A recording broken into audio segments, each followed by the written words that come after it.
Welcome to the first video prepared by the editorial team of Edukacja Filozoficzna, International Journal of Philosophical Education. I'm Dr. Marcin Trepczyński from the University of Warsaw, and I'm editor-in-chief of this journal. My guest is Professor Anna Brożek from the University of Warsaw Faculty of Philosophy, head of the Lvov-Warsaw School Research Center. Hello, everyone. Thank you very much for the invitation. It's my honor and pleasure to talk a little bit about philosophical education. Our journal is an open-access, double-blind, peer-reviewed academic journal published by the University of Warsaw Faculty of Philosophy. Our editors believe that it's essential to educate and inspire each other. For this reason, the scope of the journal covers all subdisciplines of philosophy. Moreover, we also publish papers concerning teaching philosophy both at schools and at universities. So if you write academic philosophical papers of high quality, which are not just for specialists and a narrow group of them, but also for a broader audience, it's a perfect place to share your results. We are completely free of charges. We publish in open access. We use Creative Commons license CC BY, and we are published by the University of Warsaw, so one of the best universities in Central Eastern Europe. Today we begin the first video in which we will talk about upcoming issues. We start with an issue on philosophical education in Lvov-Warsaw School. But why Lvov-Warsaw School is so important? Well, the Lvov-Warsaw School is a philosophical group, a branch of early analytical philosophy movement. And for many reasons, this group of philosophers is a unique phenomenon and unique in the world.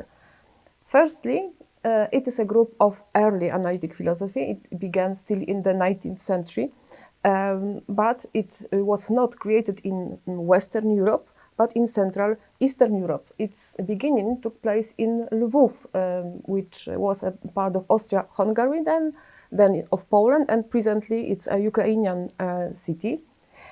Secondly, this philosophical group used almost exclusively Polish language in philosophical publications and discussions, and according to a stereotype, analytical philosophy usually uses English language.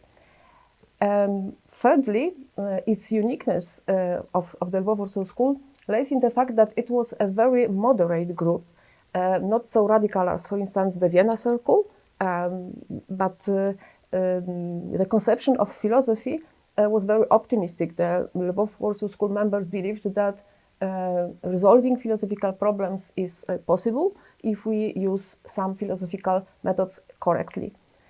Fourthly, the Lvov-Warsaw School is an exceptional phenomenon because it was just a school, not just a circle, a group of philosophers, but it was a school. So the most important relations between the members of this group was the relation of teacher-student, mentor and pupils. And that's what makes this group really unique. It is a certain speciality of this group.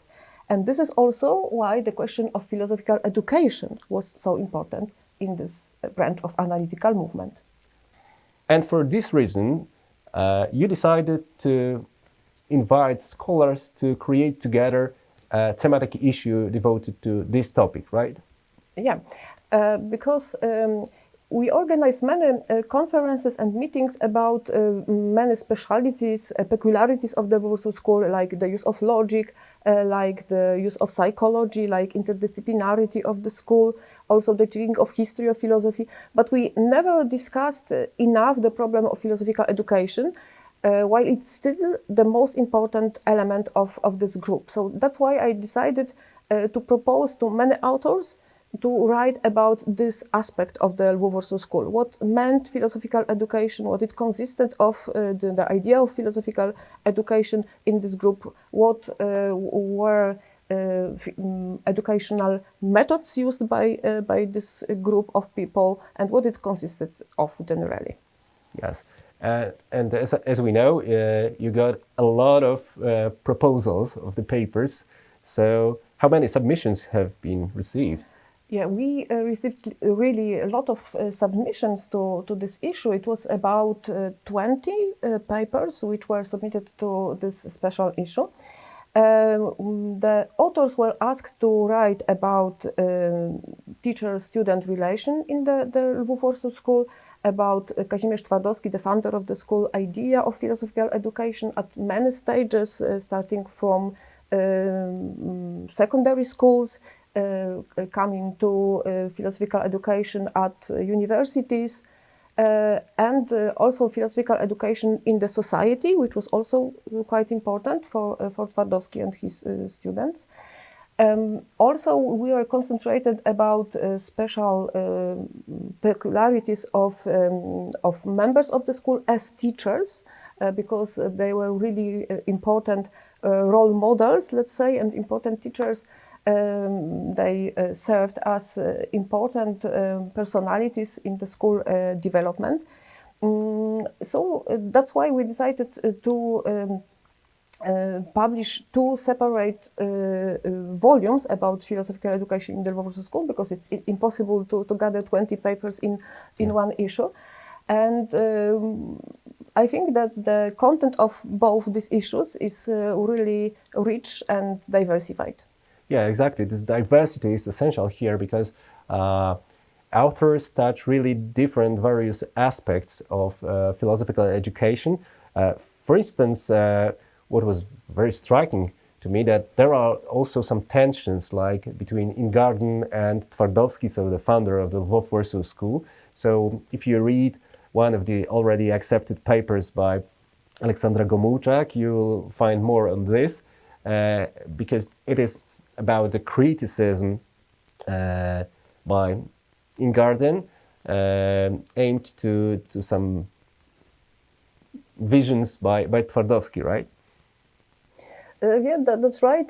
We sometimes see the Lvov-Warsaw School and generally philosophical groups from the past as something which is a unity without any tensions and problems.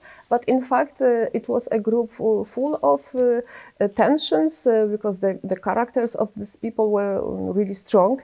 Yeah. So there happened many funny situations also because of these tensions and diversities of characters. And one of it was, of course, the relations between a group of Twardowski and Ingarden, who became a Twardowski student, but then resigned and moved to Edmund Husserl. Yeah, yeah, exactly. And another interesting aspect, I think, is following Socrates in a way that many of them tried to really conserve the consistency between words and actions. Yeah, so we have, for instance, a paper by Krzysztof Andrulonis showing that Izydora Domska was one of such scholars who really followed Socrates and his method of both teaching and being true as a teacher. Yeah. Socrates is a person which was followed by many members of the Lvov-Warsaw School, also because of the importance of oral teaching, which was something accepted in the school, because the majority of philosophical work in Lvov and then in Warsaw took place during philosophical discussions. All seminar meetings were organized in the form of discussions. Also, Twardowski founded the Polish Philosophical Society, where every week philosophers met and discussed various issues. And they believed that philosophical discussion is something like a laboratory for natural scientists. That's why the kind of learning, the kind of teaching which was practiced in ancient philosophical schools by Socrates, Plato, Aristotle was really appreciated by the members of the Lvov-Warsaw School, and they tried to do something like that in the 20th century. Yeah, and Krzysztof Andrulonis emphasizes also a fact from the life of Domska, that like Socrates, she was accused for bad influence on the younger generation. Yes, so even such facts are analyzed in those works. If I can add something here, yes, Isidora Domska is an exceptional example because she got her philosophical chair after getting habilitation after the Second World War, because she was one of the youngest students of Kazimierz Twardowski, and she twice was removed from the university by the communist regime. We now sometimes forget that this regime was so against philosophy, especially against the philosophy practiced by Twardowski and his students. And Isidora Domska was the only person that was twice in two different moments of the history of Poland accused of demoralizing students by the Communist Party. That's right. Mm-hmm. Yeah. It's not possible to mention all the articles which have been already accepted, and the issue will be published very soon, but maybe let's mention some of them. We have just referred to two of them, but perhaps... Yeah. For sure, Kazimierz Twardowski was the most important philosophical teacher in the Lvov-Warsaw School. He devoted all his life to teaching philosophy. He even was ready to forget about his own scientific career because he was concentrated on teaching. He gave lectures to hundreds of people, and he educated at his seminars, which were devoted for a little number of students. He spent like 8 hours a day teaching philosophy, so that was really the content of his life. And he educated over 40 doctors of philosophy. It's really a great number, who then developed his ideas in many different directions. And among these 40 people, there were about 1/3 of women. It's a very interesting fact, because it was really rarely at that time, at the beginning of the 20th century, that women were accepted at universities, at philosophical seminars. And Twardowski did it. He treated everyone equally. He was a really just teacher. And it's not surprising that so many submissions to this issue are devoted to personality of Kazimierz Twardowski. Kazimierz Twardowski is really presented in these publications from many different perspectives. For instance, Professor Ryszard Kleszcz from University of Łódź presents Twardowski as an educator and presents his program of philosophical education. What is most interesting in this program is that, according to Twardowski, to educate philosopher, the mean to educate philosopher is to philosophizing with students, yes, with him or her. We teach philosophy by showing young people how to philosophize well. That's why Twardowski at his seminars, they met together and they discussed philosophical questions. Twardowski taught his students how to resolve philosophical problems. And that's why it was so difficult, and there were so many levels of, let's say, philosophical education, steps of philosophical education in the school, because it's really not so easy to teach someone how to solve some philosophical problems. And these stages and this approach of Twardowski is characterized beautifully by Professor Kleszcz. Then, in a paper by Ewelina Grącka and Paweł Polak, the question of secondary philosophical education is discussed, because Twardowski was not only concentrated on education of the university level, but also on the problem of educating philosophy in secondary schools. And Ewelina Grącka and Paweł Polak discuss Twardowski's programs for philosophical propedeutics, how it changes, what contents of this program Twardowski found the most important, and how it changes in the time. So it's a very interesting article which shows the involvement of Twardowski in education on these early levels. Another paper about Kazimierz Twardowski was submitted by Professor Rechlewicz from University of Bydgoszcz. And this paper concentrates on a very early Kazimierz Twardowski's book on the principles of didactics and logic. What was the idea of this book? Well, Twardowski was educated in Vienna, and at first he used mostly German language in his publications, but he was a Pole, and after moving to Lvov in the end of the 19th century, he started to teach in Polish, to lecture in Polish, and also write in Polish. And the first book in Polish, which was written by Twardowski, was this textbook for didactics and logic. And it was designed for primary school teachers, because Twardowski was convinced that if primary school teachers are very well educated in logic, in psychology, in general methodology, they will teach even very little children in a correct way of thinking. And these ideas of the book of Twardowski are presented by Professor Rechlewicz. Mm-hmm. Yeah, and we should add that besides scholarly articles, we have also many interesting materials in these volumes, like?